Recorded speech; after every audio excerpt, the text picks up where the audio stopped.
On a day when the World Cup squads have been announced, it's easy to get lost in the noise of it all. So let's all get lost together, listeners. Welcome to the Anglo-Italian pod. As always, my name is Rory, and this week I'm joined by my very good friends, Adam and Andy. Here we go, boys, back together again. And it's starting to feel like the World Cup's getting close. It's starting to feel a bit realer now. Are we starting to get a bit more excited about it? I'm going to start with you, Andy. You starting to get a bit more hyped? Yeah, I go through the same process every year. You know, I look at the Swans, go, what the fuck is this? What are we doing? This is going to be a load of shite. But I know as soon as we get out of the group stage, it's going to be like, it's coming home. So, here we go. Yeah. I just can't wait for It's Coming Home, followed by All I Want for Christmas on the radio. It's just going to feel so mad. It's going to feel mad. All I want for Christmas is for it to come home. Yeah, that's it. The mashup we've all dreamed of. We're copywriting that timestamp. That is our idea. That's our idea. Adam, are you starting to get excited about it? Yeah, I was speaking to one of our famous football journalists that will be talking or having on our FIFA preview or World Cup preview show, should I say, on YouTube. And the guy that I spoke to said, it's interesting, obviously, in the summer when we normally have the World Cup, we're going out, meeting up with friends, having a drink whilst we're enjoying the football. But because it's getting colder, we'll be at home enjoying it in the pleasures of our homes. So he said, yeah, the reverse psychology, it might work, but he's not convinced by Qatar. But nonetheless, looking forward to this World Cup because, like you say, it's getting a bit more real now. It does feel a bit more real. I think the squad's being announced today was just like, oh, damn, yes. Now I'm like, I can see the sticker books and I can get excited about it. But before we start talking about that football, we're going to just a few stories that caught our eye this week. And one for me, I think we've been calling him Kvaradona, right? He's had the nickname. He's got the mural on the wall. Well, this week, he has had his car stolen in Naples, like it can only happen in Naples. But this only happens when you reach a certain status. It was returned to him within 24 hours under the order of whoever organized his cars being stolen in Naples. I absolutely love this story because it shows both sides of Naples, right? It just shows as long as you're doing it on the pitch, there's always someone looking out for you, right? This is the most Neapolitan story ever. What did you think when you heard this, Adam?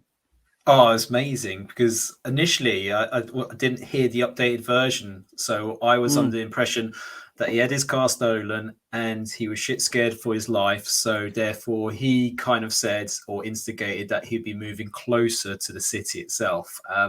But it's heartwarming to see that someone does care for him and they've got his backs, providing there's no cow heads on his bed sheets. Then I'm sure it's all good, right?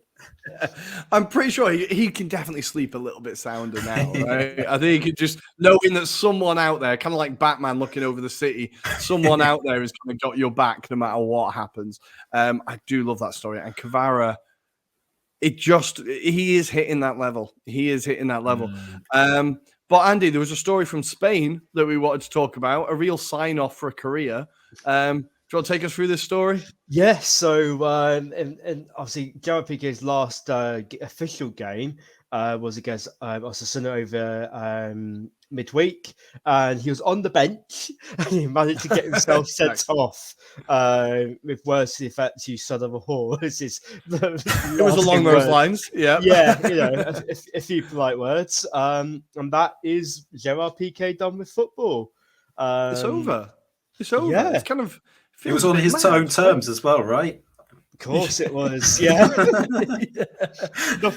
Yeah. I mean, I didn't have that on Barcelona's economic lever bingo cards. You get dumped up the Champions League, and these, the thoughts of the blower to Gerard Piqué going, "Look, mate, you've got to go." Yeah, this is it now. Mean, the way that Barcelona treat players that they suddenly find dispensable is just something else entirely. But yeah, you know what? He's a rich bloke. I think he's got he's got a lot of investments off the pitch.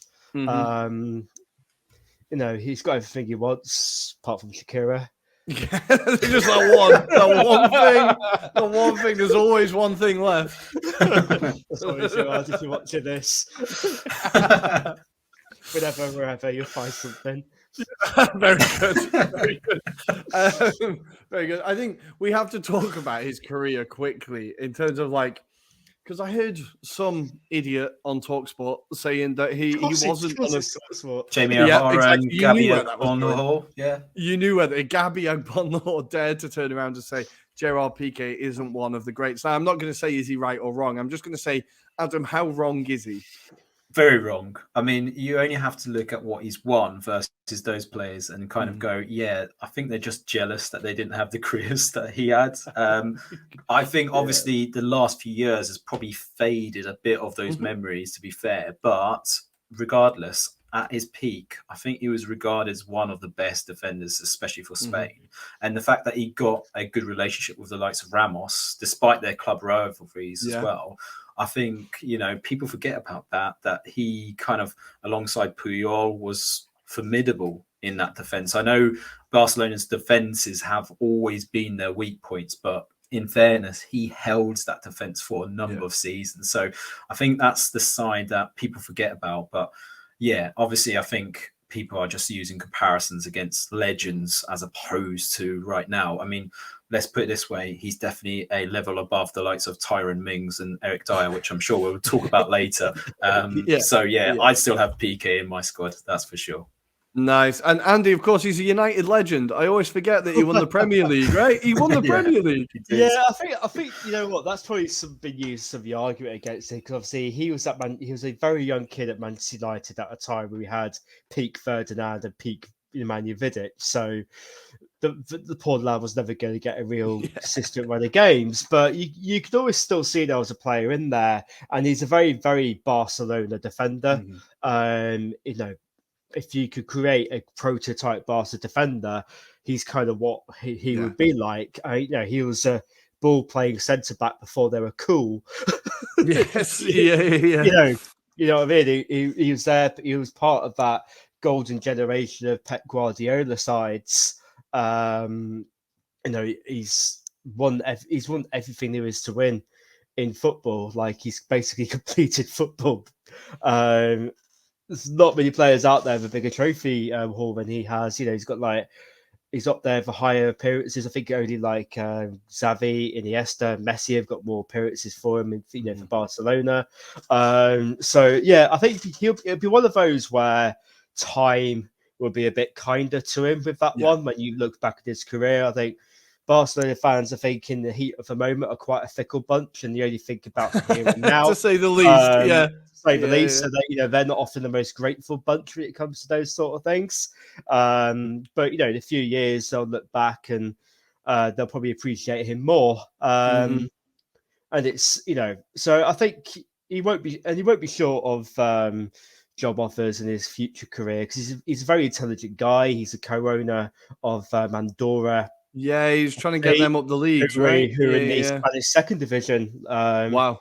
Last time I checked on Football Manager.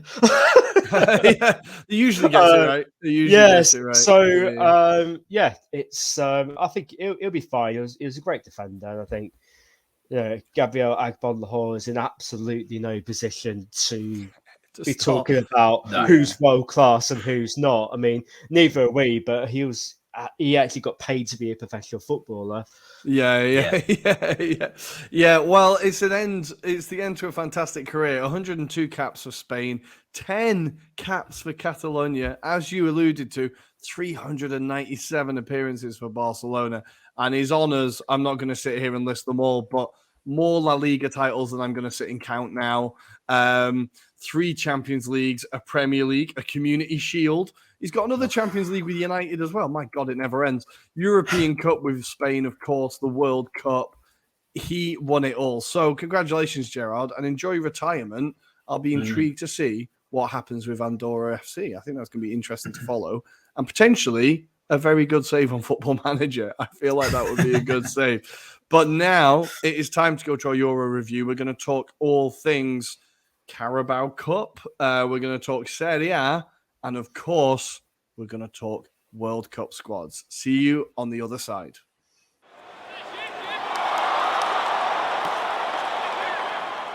And here we are. It is Euro review time. There's actually been quite a lot of football, as always, in October. Like I said, I think there was 2 days this month where there was no football. Even more football squeezed in this midweek. And we're going to start with Serie A. And we're going to start, I think there's only one game to start with, really. We've been slagging them off. We've been saying they weren't good enough. We've been doubting their credentials. And then they go and win 6-1. Simone Inzaghi took it personally as Inter battered a hard-to-predict, to say the least, Bologna team this season. But I don't think anybody saw this result coming. Even the Interisti were surprised. Dzeko scoring arguably one of the goals of the season. DeMarco getting 2. We were talking about him on Monday, I think, Adam. Martinez getting a goal. Çalhanoğlu with the penalty. And Robin Gosens. What a performance from Inter. And just how good was that Dzeko goal? I'll start with you, Adam. Yeah, I mean, that goal, if we start off with that was incredible. I mean, I think it did seem to take an age, and I don't know if it was because of us anticipating Dzeko to get his feet that far up to then control it and hit it at the same time. But that's just everything Dzeko does takes forever. Everything exactly. He does takes forever. The weird thing was later on in the match, he has a cross from the side. He heads it, and he just didn't look where he was headering it, and it went off the crossbar and elsewhere. So he has these kind of moments where he looks brilliant one time, and then other times he looks absolutely awful. But fantastic performance by Inter Milan, definitely needed because they've got a big match over the weekend against Atalanta. And as we kind of alluded to on Monday's show, there's a lot of talks that are going on behind the scenes. It sounds like Inzaghi's had a bit of a briefing from those higher ups around his performance against the Big Six. And that was a much needed result. I think you saw kind of the team almost feel like they had a kick up the arse as well, because that was a better performance by Inter Milan. So yeah, much needed. Bologna, unfortunate. I think it was just the fact that Inter were just on fire. It has to be said. I mean, looking at all of the goals, not a lot they could do. Maybe just defend it a bit better, but they were just incredible. DeMarco just looks incredible. Lautaro, a different level. They just all seem to be singing and dancing from the same hymn sheet. So from that point of view, very good result. What about your thoughts? Yeah, I feel like it was the kind of standout stat is they had 7 shots on target and scored 6 goals. That's kind of like, that is your night. If that is the sign of your night, right? And I think Bologna were definitely accommodating, but yeah, as you said, they didn't really do much. But then the keeper, looking at the goals, the keeper, couldn't really do too much about them. It's not like you're flapping at them or anything like that at all. I mean, the first Dzeko goal had big Sedan vibes in the Champions League final. Exactly. We all know the one. But yeah, I mean, DeMarco as well. I mean, I've seen watched him a couple of times this season. He looks absolutely brilliant. Absolute rampaging left backs, and in a world where there's not that many top quality wing backs knocking about, you put him up there certainly. Yeah. Well, I think a lot of Inter fans would put him amongst their better performers this season. I think he went off the boil a little bit as of late, as did the rest of the team. But I think a lot of Inter fans would be saying he's been one of their better players. And on his day, you're right, you just cannot handle him. I think Inter have got such a wealth of wing backs, and they're all pretty scary. You just wish they could all be a little bit more consistent. It just and I think giving Gosens more time, as in starting him from games and stuff, would help as well. But I think it must be quite difficult for Inzaghi to cycle them and keep those run of forms coming, if you know what I mean, because he has to keep them all happy and then try and be lucky with coinciding that with form. And the style of football they play is so dependent on wing backs as well. Like if the wing backs aren't being effective that game, you kind of nullify Inter to a point, if you know what I mean. Like they do depend on the wing backs a lot, but on their day they're unbelievable. I think for Bologna it looks worse than it was, but as you said, Inter needed that win. They are on a rough run of form. It's not getting any easier before the end of the break, or is it? We're going to quickly move on because Atalanta, all of a sudden, they're starting to wobble. We kind of knew it would come at some point. It always comes at some point. But now, in their last 5 games, they have lost 3, and they've dropped from 2nd down to 6th. They were unbeaten not long ago alongside Napoli, and they've now lost 3 games. Like, life comes at you pretty quick, right? What have you made of Atalanta's kind of slide, Andy? Do you think this puts them... Do you think this makes a big dent to where they are? I think it just kind of resets them to the mean, if that makes sense. I think everybody kind of acknowledged, we've acknowledged that they're overperforming in terms of expectations. So I think all that's, and again, with the amount, I've said it before, with the amount of games and the intensity of games, it doesn't suit a team without, they haven't got the biggest squad. They haven't got a big squad. So when the same players are playing week in, week out, there is going to be a slight drop off, and especially towards the World Cup as well. I think you'll see I think you've seen a subconscious drop off from some players and teams. So I think it's understandable, but I reckon that once football comes back or domestic football comes back after the World Cup, I think they'll be in a position to reset and go again. So maybe there will be a team that will appreciate the break there. Yeah, I think they will be waiting for it. They are begging for it. Adam, what did you make? What do you think's changed in their performances all of a sudden? What do you think is... Because I was watching, I thought Zapata got the goal, but like with Atalanta, we've talked a few times about they always have one player who just comes out and does well, but then they have one player they rely on. At the moment, they're relying on Lookman. And then when he didn't turn up, there was no one else really to turn up. Zapata got the goal, but he doesn't look like his past self, right? No, I think it alludes to the fact that we said that Atalanta became a bit more pragmatic. So they've lost that kind of style that they've been usually reliant on, which is that total football, create opportunities and not really do much at the back, whereas they've been a bit more solid in that respect. And I think if you think about the scoreline itself, Lecce actually, I think, a bit harshly done here in terms of criticism, because actually they're a team that are fighting. Anyone that goes to Lecce is going to be in for a hard match. Not many teams have gone to Lecce and actually scored or thrashed them in that sense. So there's not going to be kind of those kind of score lines, especially on that pitch as well. I think people forget about that pitch. It's not the easiest to play at. So it's dry down there. It's very, very dry down and very quickly that pitch. So I think you look at it and you go, terrible defeat, but actually they could still be within where they need to be. I think at the beginning of the season, if you said that there would be 6 at this point in the season, I think they would have taken it. Yeah, of course. Exactly. I think this is the thing. They've got players coming back, like you said, Zapata. Zapata looks really hungry, in fairness. But it is true that a number of players didn't perform for this match.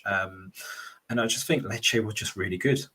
Let's just hand it to Lecce. They had a very good game and 2 quick goals as well. Di Francesco just intercepted, ran through, goal, and it was just incredible. So they were they were 2 very incisive attacks, wasn't it? It was very like before Atalanta could react. I think the goalkeeper maybe...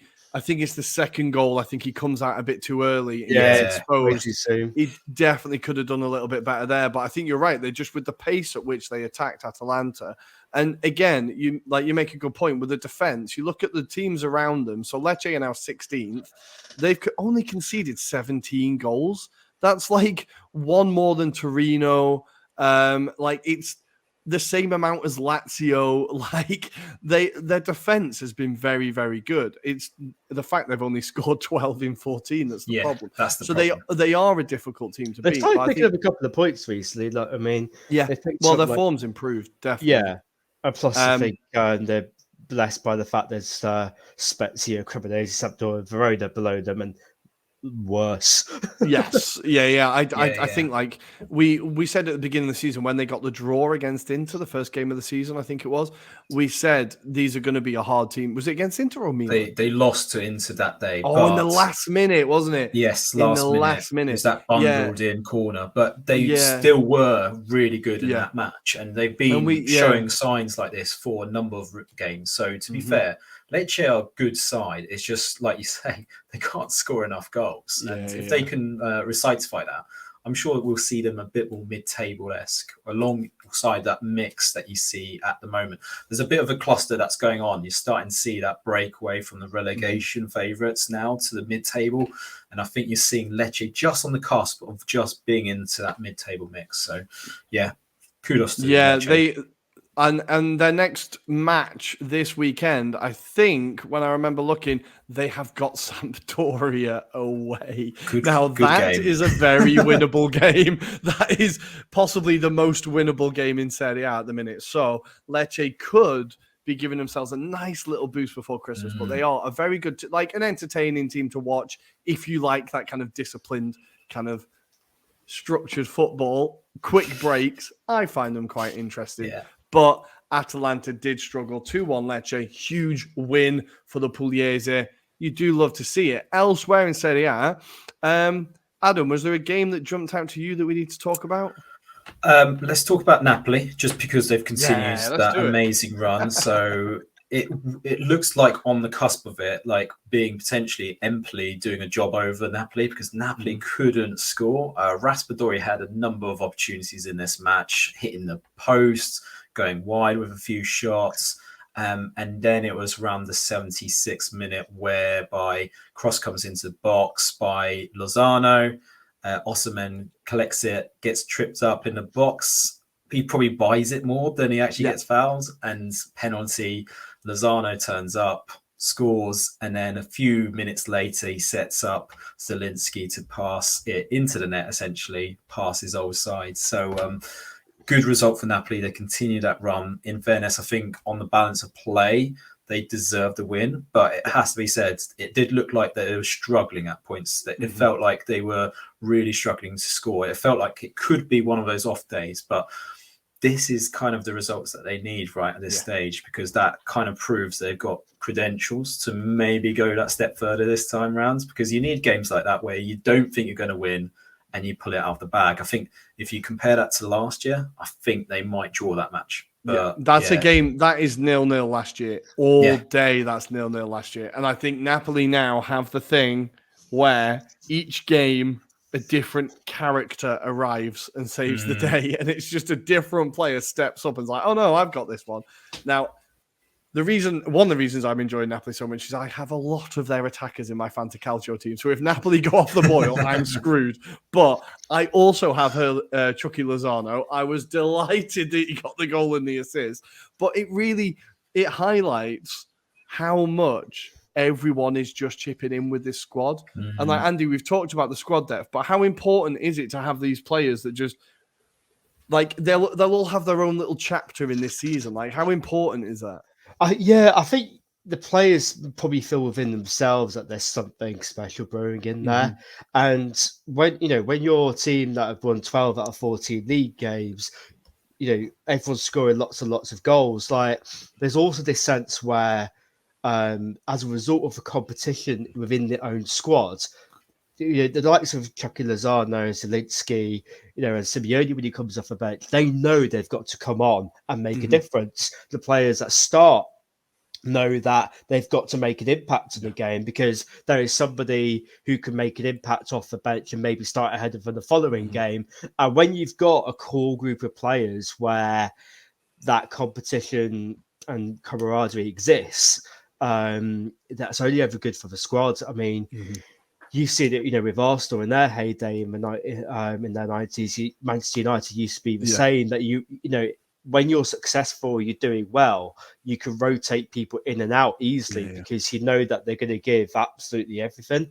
And I think it is a sign of when they're bringing players off the bench to score late goals. That's what title-winning sides do. And yeah, I think, as much as we said about Atalanta wanting the World Cup to come along as soon as possible, Napoli probably were like, no. We'd happily just keep plowing through the fixtures. So I messaged a Napoli supporting friend of mine on Tuesday night when the game was, and I was like, "Cazzo, otto punti, like what's going on? Like, man, what's going on?" And all he said was, "Wait until January. Just wait until January." But he did also say, "I don't want the games to stop. This break is a pain in the arse. Can we just get this season out of the way and we can have the trophy already?" Like, he just doesn't want to. He feels like the weight's going to kill him. I think this is the closest we've seen Napoli get. Right? This is the closest we've seen a Napoli team looking like it, getting the results, performing like it. It is really, really exciting. As we're talking about, I hope the break doesn't kill them. The good thing for them is that a lot of their players, or quite a few of their players, didn't qualify for the World Cup. So people like Kim, is he going to be there for South Korea? Maybe he's going to be there for South Korea. But Osimhen, for example, kind of arguably one of the most important, Raspadori, right? Di Lorenzo, a lot of the Italian players, they're just going to get a nice little holiday, do some warm weather training in Dubai somewhere, and come back rejuvenated. So a lot of the squad should be able to rest. They just need to get players like Anguissa through the tournament without any injuries. So fingers crossed for Napoli, but that is a huge win for them. And Empoli, again, a team that are always a pain in the arse to play against. They're kind of finding themselves a little bit down there now. They've lost 3 of their last 5. They're in 15th. They're on 14 points, but such is the state of Serie A, they are still 7 points above the relegation zone. So it looks closer than it is. It definitely looks closer than it is. The last game maybe we're going to talk about, I think it has to be purely for Mourinho, who is the master of stealing the headlines. Tammy Abraham breaks his goal drought just in time for Gareth Southgate to ignore him. But the headline, of course, is after the game. So, Adam, what did Mourinho say this time? And who is he talking about? That's the question everybody's asking. I've got the quote here. So it is, of the 16 players I played today, I was satisfied with the attitude of 15 of them. The other player, I won't say who it is, but he betrayed everyone else's effort. I told him to find a new club by January. So the speculated member of the Roma squad is Karstrup, the right winger. Shock. I mean, basically it's such a weird kind of game, in fairness, because it was kind of end-to-end Sassuolo between Roma. Sassuolo had chances, probably could have edged it. I feel like Mourinho's picked a good time to deflect for what was a bit of a dodgy performance from them, to be honest. Like, it wasn't great. Loriente was causing havoc for them, with him and Fratesi as well. He had a delicious shot that was just tipped over the bar, and both those two together are really threatening for them. Arguably Roma got the goal at the other play, but I think Abraham hadn't scored in 7 games. I think he left it. He's left it a little bit late to start. A little bit. Just a little bit. But I think you're right with Mourinho. He's used it to deflect, and that's what he does. That is what he does best. Yeah. But I think a player like Karsdorp, I think it's fair to say the Roma fans have never been too convinced by him. And Mourinho as well, maybe not convinced by him either. Roma's run of form, though, it is concerning, and their season could kind of turn into a nothing. How do we feel about this Roma team? I'm going to start with you, Adam. How do you feel like what is going to happen here? What's going to happen is there'll be further meltdowns. There'll be someone that he will kind of just drop randomly. I'm going to just speculate and say it'll be Zaniolo. He'll have a little bit of a drop in form, and he'll have a little bit of a sulk, and then there'll be mayhem before we know it. And Andy knows what happens with these kind of Mourinho cycles. They don't end up too well for the club or Mourinho, and he'll get a big payoff, and then Roma are back to square one again because they'll have all of these players.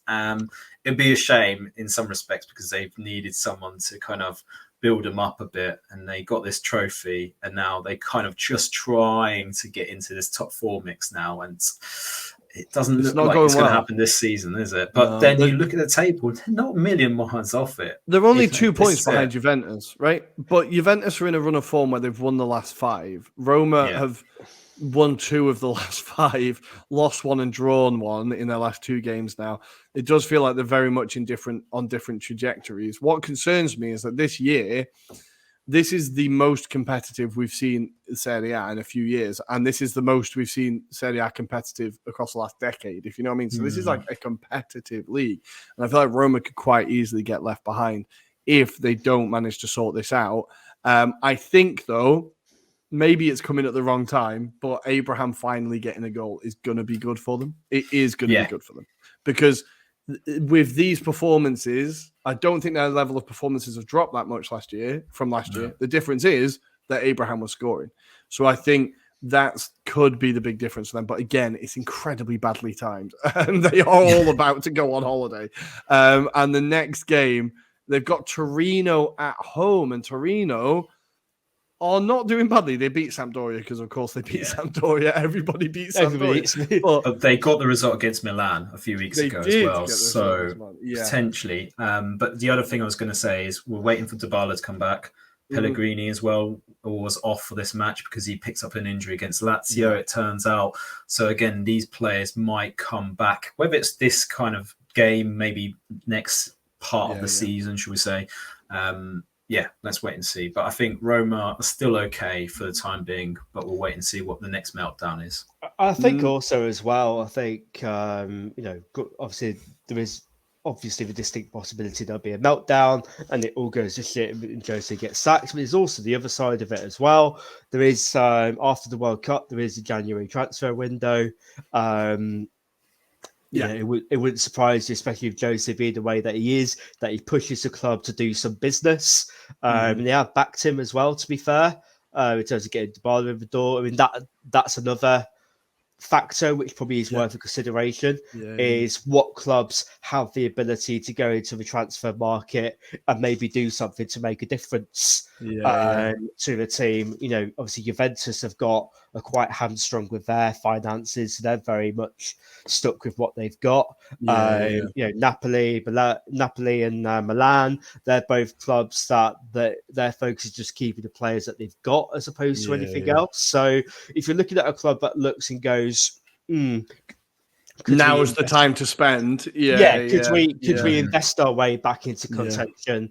Then it'll be interesting. Like I said, because there's 2 points difference between Lazio in 3rd and Roma in 7th. We could be talking about it next week, and it's all you're absolutely right. You know, you're absolutely right. I remember a couple of weeks ago we were roasting Max Allegri and wondering how he hasn't got his P45 yet. And since scientists are still working out how that's turned around. By the way, like that was. I mean, 5 wins, 0 goals conceded. Rabiot played quite well. It defies physics. It defies physics, definitely. But we need to very, very quickly, because the Cremonese fans are going to be screaming at us, going, give us some credit, give us some credit. Yes. They got a huge draw against Milan. Divock Origi getting a goal disallowed. Sorry for all the Fantacalcio chat, but he was against me this week, and I was delighted it got disallowed. But Divock Origi with a disallowed goal. Cremonese with a massive draw. Milan, disappointing performance. Adam, what do we think of this one? Yeah, it's just inconsistency from Milan. Again, this is the kind of thing that they do where they go from one result to the next and then disappoint and then pick themselves up again. Again, it was away from home, so you expect it to be a bit tougher for Milan. But that said, also, I had a look at the squads. They had to bring off the big guns off the bench as well, just to try and get a result at the end, and they didn't manage to do it. But we've got to give credit to Cremonese. The defence was really solid. And I'll be honest, although there was those opportunities for Milan, they didn't really break Cremonese. Cremonese just did a sterling job of just making sure that they stayed into the game. And fair play to them. But word on Milan, I'd say, again, it's one of the kind of things that seems to be happening with them. They just go from result to result where they go in and out, rely on certain players. Tonali didn't turn up for this match. Benacer did.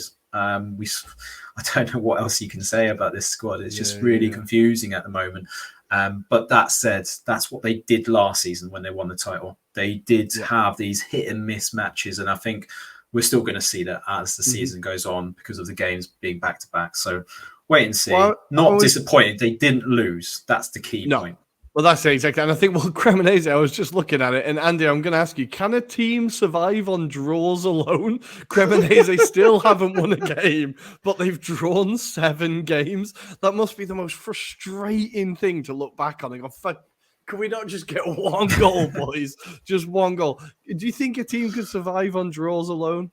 I think it could be an experiment. Because obviously, I mean, what is it like? Near enough 40 points is what's considered the general mark to stay up. Now, realistically, that figure is usually closer to sort of 33, 34. So it's I think mathematically doable.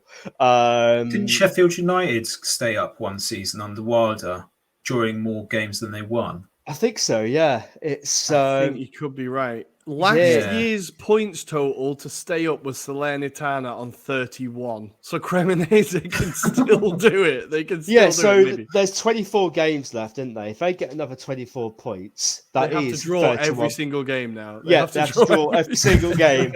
They'll get 31 points. And it's doable.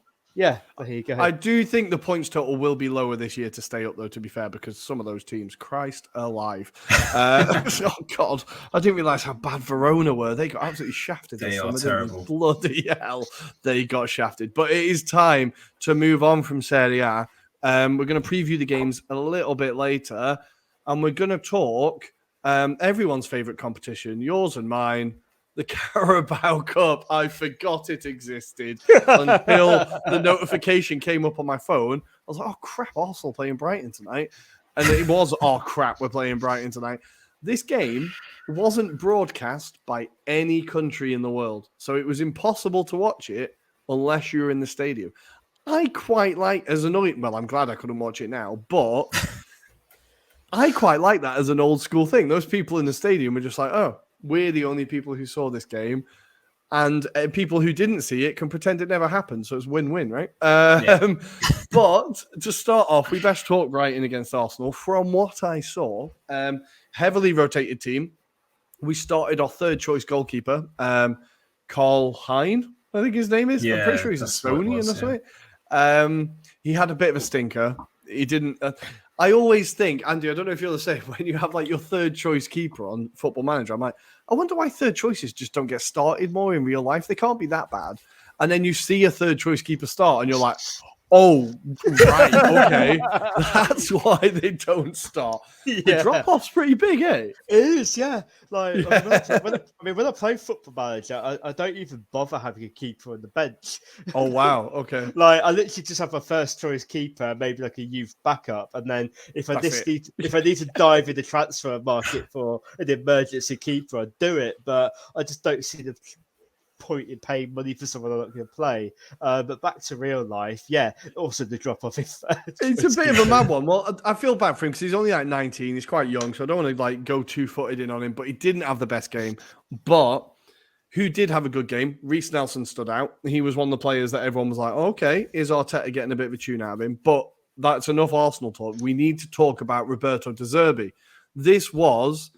He rotated as well. There was a second choice keeper, a few players giving him a chance, and the football they play, the way they managed to drag the Arsenal midfield out of shape and outnumber us on the attack, it's genuinely impressive. We're starting to see the De Zerbi ball now, right? This feels like he's kind of getting his stamp on the team. Yeah, I'd say so. And you're starting to see even the fact that he played a second string Brighton side as well. I thought that was the really impressive bit, because it's one thing getting the first 11 or your first choice 11 playing that style. It's another trying to get those that are kind of on the cusp or reserve players to do the same. So it's very impressive to see that they managed to buy into that. Billy Gilmore having a good game here, holding his lines. Sarmiento, who will probably be in the Ecuador squad, he was a very good player, so keep an eye on him. And Matoma, who we mentioned on Monday's show as well, again, peered for this goal. So, a really good kind of setup. And also word for Colwell, who's the Chelsea centre-back. He looks really impressive as well, considering his age. I think he's only 19. He was only on loan at Huddersfield last season. So the fact that he's turned up against Arsenal, and I appreciate it's not the full first-class 11. There were some international players in that team, if you know what I mean. The Arsenal players definitely should have played better, definitely should have been put in better performances. But there's two things I quickly wanted to mention, both Danny Welbeck related. He didn't celebrate against Arsenal. He did celebrate when he scored against United. A lot of time for that, Arsenal legend. And when Tariq Lamptey scored the goal, he lifted him up like Simba in the Lion King. I really enjoyed that. It was great. It was really, really great. So 2 beautiful moments there. Always love a bit of Danny Welbeck. But we're going to move on to another United legend in the Carabao Cup. And we're going to talk about Jesse Lingard doing the, as the kids call, I believe it's called the griddy against Tottenham. How much did we enjoy it? I mean, yeah, Tottenham having a meltdown. I think we all love it on this pod. But no, I think it does continue kind of what we said last week, that maybe Nottingham Forest are starting to find a rhythm after signing God knows how many players. And I think also it says a lot about where teams' sort of priorities are a little bit. You know, the lineup from Nottingham Forest was quite strong, to be fair. I think Steve Cooper's obviously looked at it as an opportunity to build momentum. But, you know, to be fair, there's no mugs in the Spurs team looked pretty good. Yeah, I mean, Fraser Forster as a backup keeper is pretty decent, to be fair. Yeah. So, you know, they've had all their big players, most of their England's big players Eric Dyer at the back. Yeah. So, yeah, I think Nottingham Forest would be really, really happy with that, to be fair to him. Lingard as well, I mean, considering he's been paid, reported like 120 grand a week or something silly like that at Nottingham Forest, like, he hasn't really justified that so far. But you never know. I think maybe it's a good opportunity for him to play himself in some form in the coming months. But yeah, I think Nottingham Forest would just be glad to build a bit of momentum, get a victory under their belt. I think they couldn't afford to go into it and, you know, hope we don't get battered. Yes. Yeah. No, I think it's a big result for him. It shows a bit, like you said, it shows a bit of progress. And Renan Lodi getting the other goal, a player who's been struggling there a little bit. Maybe that will be the little boost for him to get him into form. But one of the games you wanted to talk about, Adam, and it's not one of the headline games, but it did make headlines. MK Dons taking on Morecambe. What was the lesson from this one? So just to give a bit of context, obviously probably the least kind of looks upon match in this round, but it was more highlighted because of the attendance. So MK Dons don't bring a lot of fans, it has to be said, even to the home games, this being a home game for them. They squeezed them into one side section, which couldn't have been more than 500 fans. Morecambe, who had about 76 fans turn up, fair play to them for driving all the way on Tuesday night. They were the ones that were criticised. Yet Morecambe fans took a picture of the MK Stadium, said, "Is this all you bring at home?" Basically, and I really hope they were singing that. Brilliant! It was brilliant, despite the fact that they lost that match 2-0. MK Dons not well supported. I mean, I think for a reason. It's a bit of a weird club, though. They're not well supported. They're not well liked. They've got a massive stadium by League One standards at 32,000 or something like that. Yeah, so it's capped at 28. When you go into the stadium, unfortunately, I've been in the way end myself. The top tier is not completed with seats. That's how bad it is, because they can't fill it. They use it mainly for concerts these days. That's where they get their attendances. It just sounds it's depressing. It's very depressing. When you go in there, it's a typical artificial stadium because you've got the little parks, like retail elements to it as well. So it's not the most. Yeah, it's in Bletchley as well. It's not in MK. It's not in Milton Keynes either. So Right. that kind of says it all. I feel honestly, it's one of those parts of the country I couldn't tell you a single thing about Milton Keynes. I couldn't the only thing I know is when I'm going in and out of London, I get the slow train and it stops at Milton Keynes. That's the only thing I can say about it. I'm like, oh, this is Milton Keynes, right? Okay, like I have no clue about it. But I'm going to steal a story from the comedian Ellis James. It's a great. He said he went away to MK Dons. And he said there was an announcement at halftime, and it was like, well, congratulations to like Tom Smith, who has attended every single MK Dons game. And it just like sums up the club. Like this 16-year-old stood there like, oh, yeah. Like, it's typical plastic environment. Yeah. So there's only one true team in Buckinghamshire. It's called Wycombe Wanderers. So there you go. That's my plug for the day. There we go. Bit of a weird one that. Elsewhere, Manchester City beat Chelsea 2-0. I honestly know nothing about the game. I don't know. City won. I mean, they always win in the Carabao Cup apart from last year, don't they? Like they just took a year off, but they always win it. The last thing I want to talk about, because he's an Irish wonder kid, is Kelleher saving 3 penalties in the shootout for Liverpool. And if you haven't seen the third penalty save, he saves it with his wrong hand. It is genuinely one of the best penalty saves I've ever seen. And it feels like he's a really exciting keeper for Ireland. So I wanted to give him a little shout out, even though he doesn't start for Ireland. So we've got Bazunu. It's one of classic things where you need good players and all your good players arrive in one position, like Scotland and left backs. Like, it's just, could you not spread it out a little bit? Am I right in thinking that's his 4th penalty shootout that he's been in? Apparently he saved 6 penalties overall in the Carabao Cup. It's incredible. It's like a record for the club, and I think that's what you want there as like a number 2 keeper. Somebody who's up and coming, young, and got ability. Like if you were to put him in, if Alisson got injured and you put him in the Liverpool squad, he'd do a job. To be fair, he'd be fine. Certainly more than the likes of Karius, Mignolet, Adrian. Like he'd actually be quite a reliable backup for him. Mm-hmm. No, I really like him. And he scored the winning penalty in the cup final for Liverpool, which I think people forget as well. So he can also put them away. So fair play to him. Great moment that. And the last headline from the Carabao Cup. London is indeed red, but it is the red of the addicts, as they are the only London team left in the Carabao Cup.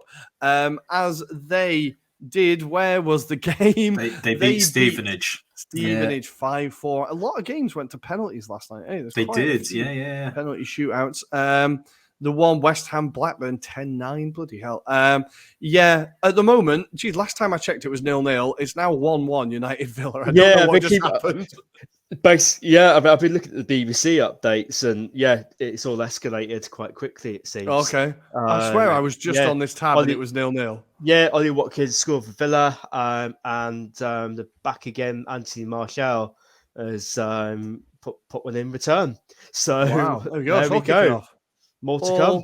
Kicking off. Nice. Well, we're going to leave the Carabao Cup there for now, because I think, enough Carabao Cup.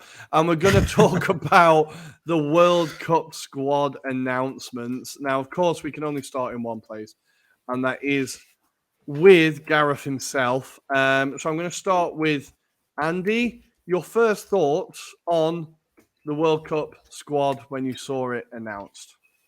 I think a lot of it was I think there was a lot of what was already expected. I think I think out of that squad of 26, we probably could have picked 18, 19 of them a while ago. And I've always had the impression that Gareth Southgate has had his squad picked for months, and whatever happened this season largely wasn't going to affect it. I think the injuries. A few injuries have forced his hand on a few occasions, but there were a couple of nice surprises in there. James Maddison being the most notable one is interesting because there's lots of leaks during the week that he wasn't in the squad, and that turned out to be woefully misplaced. So he's in the squad. Whether we get minutes or not, I don't know. But to be fair, it's nice to see a player who's in form. in the right Yeah. moment going into a major tournament, and I think that's a good opportunity for him. And Nice. same with Callum Wilson as well. I think that's a good shout. I think there was people calling for Tony. There was people calling for Tammy Abraham. I think Callum Wilson is only really the sensible choice based on current form. Adam, what were your immediate reactions? Any surprises? Any calming inclusions? It's predictable. I think he went safe option. He went for what he knows best, and I suppose we shouldn't be too surprised by the choices. As soon as the noise came out about Ivan Toney not making it, I kind of concluded that we're not going to have anything as a wild card, and that was shown by the fact that I suppose the surprise was Sam Gallagher being in that squad. But I do worry about the left back position. I kind of raised it on our WhatsApp group. I said if Shaw was to get injured, then he's probably going to play Trippier and then maybe Kyle Walker or Ben White at the other side. I don't know. It feels a bit, There's a really terrifying prospect. Chance. There's a really terrifying prospect in my head, and it was put in my head by Jack from Footlol, friend of the show, that he's kind of brought in Saka as a left back option as well. I think Saka should be starting right wing because he's our best right winger, but I kind of feel like Gareth has a plan for him at left back, and I'm like, please don't do it, because if he's played there once for Arsenal, and if all of a sudden it goes wrong, then just I can't handle it. But yeah, I think you're right. It was a fairly safe squad, which is what you want, right? You don't want a squad that you massively don't expect. You're like, I didn't see any of this coming. So a lot of it is good. I fear about our defense. I think you're right. Another left back option would have been good. I think I was trying to think about who the left back option would be, and I kind of went through English left backs. And I was like Tyrick Mitchell, Sessegnon. Aaron Cresswell, Rico Henry at Brentford. It's Dan Burn. Dan Burn is a shout. And I was like, are any of them really like? If he'd have included Dan Burn, I feel like Twitter would have melted. Like, so I think in hindsight, a lot of people would go, "Well, why didn't you pick him?" But then if he had, they'd have been losing their shit. But maybe that's just Twitter. I think there's just not enough quality the left backs. I think the only proven left back is Luke Shaw. And he's picked his return to good form in time, because it was looking a little bit ropey for him at the start of the season. But I think with Chilwell getting injured, I think Luke Shaw will be the key left back. I think in the group games that you'd like to think England will be able to wing it, and hope that Luke Shaw is at least rested for the the games where he will be needed, because let's be honest, he opened the scoring in the final. So he has generally speaking performed well for England. I think we could argue to be blue in the face about the centre back choices, like with Eric Dyer and Harry Maguire. Especially Harry Maguire, like, let's be honest, if it was based on form alone, he has absolutely no right to being in the squad. He's been injured. He's lost his place at first choice at Manchester United. He's had a very ropey time. The one thing that's always worked his defence, even his last game for England, he was ropey against Germany. Generally speaking, he's been a consistent presence for Southgate, and at his best, he is actually quite good on the ball. It's just the problem is he hasn't been at his best for a very long time, so that is a massive gamble. And a bit like with Arsenal, how Arsenal fans feel about Saka, I do want Harry Maguire to have a good tournament, not just for England, but also of course, you like the guy. I want him to do well. Exactly. It's like I want him to do well personally, because I know he's going to get absolutely roasted if he performs badly, and I think mentally he'll find that hard to recover from post World Cup. I think my issue with it is that we've had chance to improve the centre back partnership, because what everyone says to me now is, well, Harry Maguire's played for England consistently, that's why he's picked him. But we have better centre backs, and the qualifying period is what that's meant to be for, is to find your best players, find your best partnerships, and get them used to playing with each other. So I was talking to friend of the show, Tom, about this, and I said, I think our best two centre-backs are Stones and Tomori. He said, but they've hardly played together. I was like, well, then play them together. Like, if if they're your best two, that's what the Nations League and the qualifying campaigns are for, to get them used to playing with each other. What we have a go at Nations for quite a lot, and national team managers, is when you don't move on. When you don't, like, Harry Maguire was great in 2018. He was great in the Euros, but he's not been good since. So at that point, you have to say, okay, well, who's the best now? We need to be preparing for the next tournament, not basing decisions on how good they were at the last tournament. And I think that's how managers get caught behind, and that's how they get stuck. And I think what we've done is we've kind of painted ourselves in a corner where we have to play Maguire and Stones, or Maguire and Dyer, because they're the only defenders we've played, because he's too afraid to experiment in the qualifications and Nations League, and it's because the England job, there's so much pressure. You lose a game and all of a sudden you've got to get out. Like, so I get it. I just think we've missed an opportunity to upgrade the defense, because the defense is what terrifies me. The rest of the team, I'm perfectly happy with. The goalkeeper's great. I think he's genuinely been outstanding for England every single time. I think he's a very good keeper. I think he's starting to calm down. He's getting better. The midfield, me and Tom, again, when he came to visit, we were discussing which midfield in any of the tournaments are you taking over England midfield, and we couldn't really think of one. Belgium, maybe? But yeah, I think like between Rice and Bellingham, and then whoever you're going to play between Henderson or Phillips or whoever, that is one of the best midfields of the tournament, without a doubt. And then the attack is one of the most talented attacks England have ever had. So the rest of the team, super happy with. It's just the defense. And I feel like for a manager who's so defensive and gets shouted at for being so conservative, he's not improved the defense. Like, do you guys agree? Do you disagree? I don't know. I feel like this has been kind of running around in my head. Go on, Andy. Go on. No, go on. That's fine. I was just going to add to just question both to you as well. Connor Cody's been brought in on the basis of vibes. It feels like he's a good team morale person. Given that he's taken this stance with him, and I don't think he's going to get much game time, wouldn't he have been just better being part of the coaching stuff and then giving that position to someone like a Tomori or Guehi or someone like that up and coming? Just even if we're saying on the argument side, they haven't played with each other, so therefore needs time to adapt.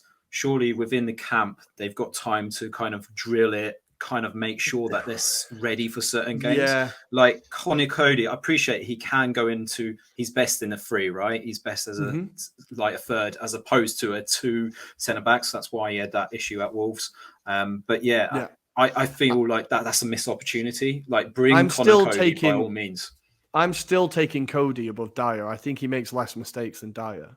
I'm still taking Cody ahead of him. I think, and teams like Spain with Pepe Reina, he never got on the pitch, and they said without him, they're not winning the league. They're not winning the World Cup. So I think those like players have come out since and said he was so important that maybe it's patronizing, maybe it's just that he feels he earned the medal. I don't know, but I think a lot of squads do afterwards come out and say, like, that's why Brazil have called up Dani Alves. Dani Alves isn't going to play. Yeah, exactly. Like, he's there for that, right? I kind of like it. My issue wasn't with Connor Cody. My issue really wasn't with Connor Cody.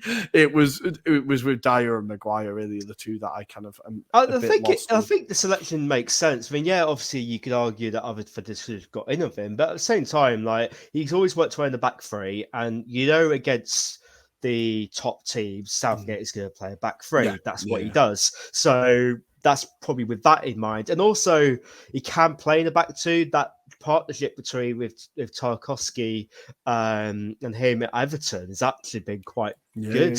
He has actually been quite solid. And I think in terms of what he offers in terms of leadership and his presence off the pitch, that is obviously a big factor. And when you're away at camp for... I sounded so American. Anyway, when you're away from home for a few weeks at a tournament, you need people those calm personalities. The likes of him, the likes of Henderson will be big figures in that squad in terms of leadership and keeping the morale and stuff like that together. So I think you have a part to play, like I said, and I think the other intriguing part of this whole World Cup selection was the striker debate. I mean, people talking about Obviously, whether Ivan Toney should have gone, maybe the slightly suspicious timing of those betting allegations. I Perhaps. think that definitely had something to do with it.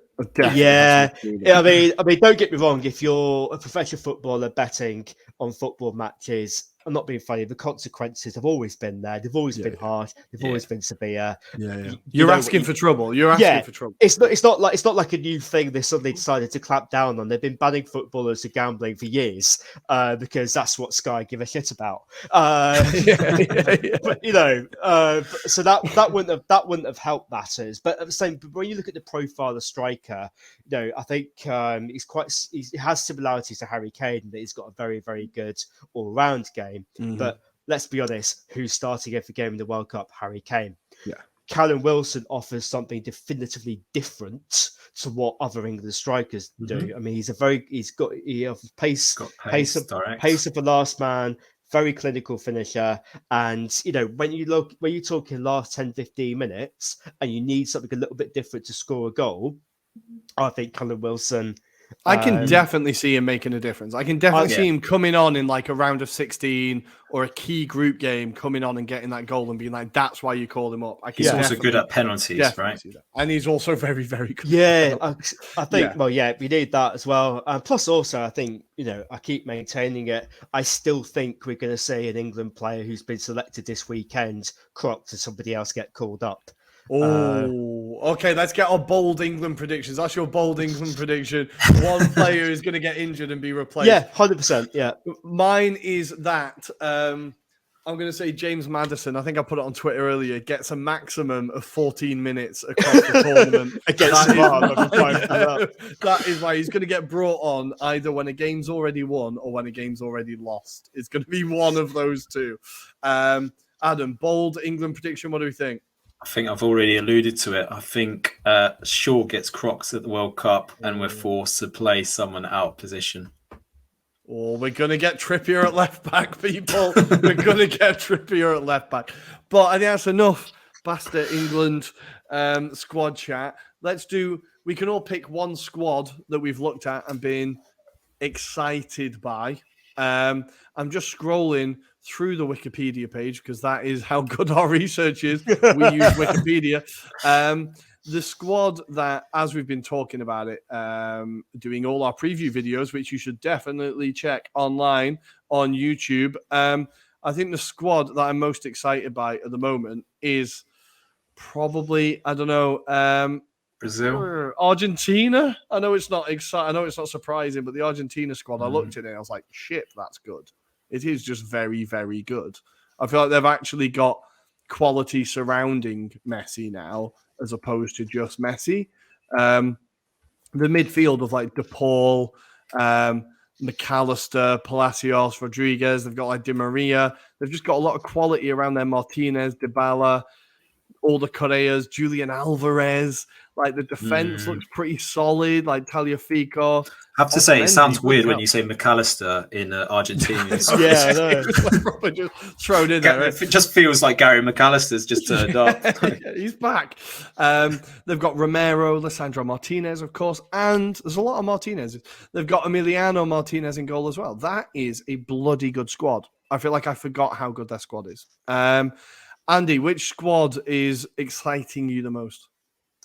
Oh, it's a bit of a tough one, but I think the Brazil squad has got, again, not original in terms of the country, but they are the best. but there's also like a few last rodeos with that squad. If you look at the age profile of that squad, the likes of Dani Alves and Thiago Silva, that's going to be their last major tournament for sure. I think their midfield looks very interesting with Bruno Guimaraes from Newcastle, who's been fantastic. He's one heck of a player. Casemiro with Fabinho. That is one heck of a midfield. You've also got Fred. Brazil Fred is great. Fred's great. Brazil Fred is great. And also, really good for them. And also the Alex Telles Brazil version must be pretty good, because the one I saw for Manchester United, when I saw his name, I was like, Is that him? That Is can't that be the him. that is actually him? Yeah, fair play. It actually is. But obviously up front, obviously Martinelli has got in there. So I suppose Yes, he made it. He made that'd it. be I'm good to so see. happy for the boy. That'd be good to see him on the world stage. I mean, they've got that's some real depth they've got up there. I mean, they've also got some absolute shit houses there as well, in the form of Richarlison's a massive shit house. Antony's a bit of a shit house as well. Neymar just annoys everybody because it's Neymar. Casemiro. Yeah, I think they're not going to be fun to play. No part of them is going to be fun to play against. Like, it's gonna be horrible. And who starts at keeper for them? Because let's be honest, they've got Alisson and Edison. I mean, that is ridiculous. That does seem greedy, right? It does seem, and like one of them is going to be fuming because he's going to end his career with no international caps. But I think Alisson is their number one, right? I think he plays as their number one, but that is bloody hell. Yeah, it's just not fair. It's just not fair. And Adam, your squad, we've chosen the two best ones. I apologize. Yeah, I know you have. Which squad are you going to go for? I'm actually going to go for Germany because I looked at the midfield. Kimmich, Musiala, Goretzka, Havertz, Sane, Gnabry, Müller, Gundogan. So that is incredible. The weakness is at the back, it has to be said. So apart from Rudiger, maybe Schlotterbeck, Sula has his hot and cold days. No call up for Hummels. Yeah, exactly. But they've gone with youth, haven't they? So mixed in with the likes of Günther, for example. He's an experienced head at Freiburg these days. But they've got Tom's lucky man, Kehrer, the West back centre back, and Kevin Trapp has been called up. He won't probably feature. And then one other name just to bring out from the past, Mario Götze. He managed to make for one last ride. Brazil are already crapping themselves. I'm just really excited about Mukuku as well. Borussia Dortmund's forward. So it'll be very interesting to see how he does in this squad as well. Yeah, I think it's a squad with a view to the future, I think it's fair to say. Yes. I don't think anybody would be expecting to win it, but when you look at some of these, I think apart from in defence where they clearly need some new faces, but in 3 or 4 years' time, going into the next They've World got the Cup, right coach, haven't they? Hansi Flick. Yeah, I think if you have a solid showing. It's an exciting time to be a Germany fan, and to hear more about it, check out our Germany preview show because it was genuinely fascinating. And England fans, if you haven't seen him, just don't watch any Germany games because he's going to make you very angry. He was eligible for England, but he chose Germany. Musiala is genuinely absolutely terrifying at how good he is. He's currently Bayern Munich's top scorer, and he's only 18, I think. He is unbelievable. I think he's genuinely going to tear this tournament apart, and people are really going to realize how good he is. People who don't watch the Bundesliga will be like, "Oh, Gareth, you should have just turned up at the door with some flowers and chocolates. Do anything, get him to commit to England." The guy is unreal. But that's it. We've been talking for a very long time. We're going to give your ears a little bit of a rest, and we will come back with our weekend previews and, of course, our customary quote.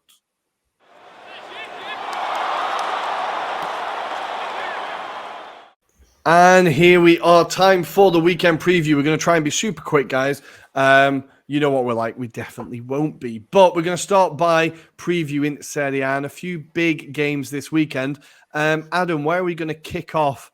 In Serie A? I think let's start off with Saturday. So the big game that's taking place on Saturday is Napoli versus Udinese. Udinese, a team that did quite well at the start of this season, as we said. They've fallen behind. A few results that have just been draws, really. Another team that loves a draw. So from that point of view, Napoli on rich vein of form. It'd be good for them to cap it off with one more win before we go into the World Cup. So I see that as being a good game. The other one we did mention earlier on, Sampdoria versus Lecce. Obviously, the 6-pointer, more to the point, but a game that's probably will be interesting to watch. To be fair, I think that'll be quite end-to-end stuff, and I'm predicting Lecce to win that one. So I think you're probably right. I'm going to take us over to Sunday in Serie A, and I've definitely got the better day here. There are some big games coming here. We've got Atalanta versus Inter, as we mentioned earlier in the show. Atalanta struggling with form a little bit. As we said, they've only won 2 of their last 5. A bit feast or famine for them at the minute. Inter, on the other hand, 4 wins out of 5. Maybe we were overreacting. But this is a big derby. Bergamo and Milan do not like each other. Inter and Atalanta do not like each other. So it's a big game, a lot on the line. They will both want to sign off this part of the season with a W. So I think this could be a good one. Next on the Sunday, we have Roma versus Torino. Again, as we mentioned earlier in the show, Roma kind of need to get a bit of form. Torino capable of springing a surprise. I think this game is going to be like, not the greatest quality, but very tense. And I think it's going to be close. So that's definitely one to keep an eye on. And then the last games, I feel like Serie A late on a Sunday never disappoints. Like the late kickoffs on a Sunday in Italy are just always beautiful. And it really just fills that gap just perfectly. So the 6 o'clock kickoff Italian time on Sunday is Milan taking on Fiorentina. Milan up to 3rd. And Fiorentina starting to find a bit of form. Won their last 3.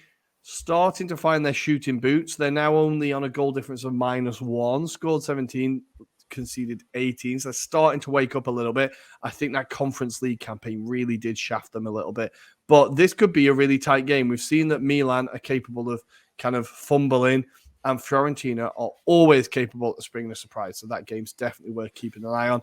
And then the last game of the weekend, last game of this part of the season in Italy is Juve hosting Lazio. This is 2nd versus 4th. Lazio up to 2nd as they're currently winning 1-0 against Monza, I think. Well, yeah, so Lazio won 3 of their last 5. Juve, as we said, won all of their last 5. So I feel like this is one of those games where a psychological deficiency is going to come in and Juve are just going to get the win. But Lazio are always capable of getting the win. So who knows, but it should be a very good game. That's it. Last year ended up 2-2 with Sergej Milinkovic-Savic scoring in the 90 plus 6 minute in this one. So dramatic. I think it could be a good match. Dramatic. Nice. We're going to move on to the Premier League. Andy, let me find the banner. Where's it gone? Premier League preview. Boom. There it is. Andy, which games in the Premier League are we looking forward to? So it's not too many outstanding games, I think, but we've got Tottenham Leeds for 3 o'clock kickoff on the Saturday. That'll certainly be entertaining. There'll be a few goals and definitely some red cards. It just includes, and Jesse Marsh and Antonio Conte on the sidelines. That'll be hello. That'll be a flashpoint. I can guarantee. More of this, because they're both very, very. Passionate managers, shall we say, and also with the unexpected clash with Newcastle and Chelsea. And I think a sign of Newcastle's progress is that I would actually put Newcastle as favourites to win based on their current form of where Chelsea have been. I think with them sitting in 3rd place, I think this will be a real statement if I can get it. Towards the arse end of the table, we've got West Ham and Leicester City, both teams in need of points, especially going in and next to each other in the table as well. West Ham are in a bad sort of form at the moment in the league. Quite a bit of disgruntlement about the owners, which is never too far away, and also that's always one result away. I think basically, Also, David Moyes as well. I think he's built up a lot of goodwill over the past 18 months, but I think the form this season that's starting to erode a little bit. Their form since the end of last season has been pretty terrible. Yeah, but the thing is, so one result can change a lot of things. Like they could go as high as 11th if West Ham win. Same with Leicester. So in the classic game where both teams need a win, it'll probably be a 0-0 draw, which does neither of them any favours and doesn't alleviate the pressure on either manager. So that's my bold prediction for that one. I like it. Yeah. So forever the pessimist. Then on a weird 7:45 kickoff is Wolves Arsenal. Again, Wolves. like I said, potential new manager bounce. It'd be interesting to see how Lopetegui does. And then on a Sunday, there's only 2 games. Brighton Villa, Emery versus De Zerbi. I think that will be a very That's a intriguing. clash of styles, Cultural isn't it? clash. Clash of Yeah, styles. big clash of styles. But Villa looked very, very good against Manchester United last week. Very clinical. I mean, they're playing better mainly through virtue of just not having Stephen Gerrard as a manager. I think that does help. I know. That does I wish he just could have held on for another week or so until the game against United last week. So I knew there was going to be new manager bounce, Yeah. and it fucking happened. And then Fulham against Manchester United with a nice little trip to the Thames. I mean, I said last week we should be beating Aston Villa, so maybe I probably shouldn't say that this week. Yeah, just leave that one. Mitrovic loves it. Yeah, Mitrovic loves it. I'll just keep it neutral and go. But I hope it's a really good game of football. I hope football wins. Football can be the winner. I hope everyone has a good time and football wins, and we have a glass of Pimm's on the Thames. That's my bold prediction for there. So there you go. That's the Premier League. That is it. That's it. I think we're kind of ready. Are we ready to emotionally say goodbye to our leagues and kind of change our focus to the World Cup? Are we ready, boys? I mean, no, Yeah. but we're going to have to. Yeah, that's true. That's true. We've got very little choice. But don't you worry, listeners. We will be with you the entire time. The show will be very much the same, but better. We hope it will be World Cup themed, and we'll be talking nothing but World Cup. So we will see you there. But for now, enjoy your weekends, enjoy your footballing weekends, and we will see you with our customary quote. But not before I tell you, look at this, it's a roller coaster, this outro. Not before I tell you that you need to follow us on Twitter at Italian Anglopod. Follow us on Instagram at Anglo-Italian Pod. Go to our YouTube and get yourself in the mood for the World Cup videos. They are all there. A lot of them are there. There are still some to come. So keep your eye out. And for the final time, enjoy your weekend. Here is our customary quote. In a week where the FIFA documentary exposing their corruption has finally been released on Netflix, we could only have a quote from Sepp Blatter. And it is, of course, FIFA cannot sit by and see greed rule the football world. Nor shall we. Good work, Sepp.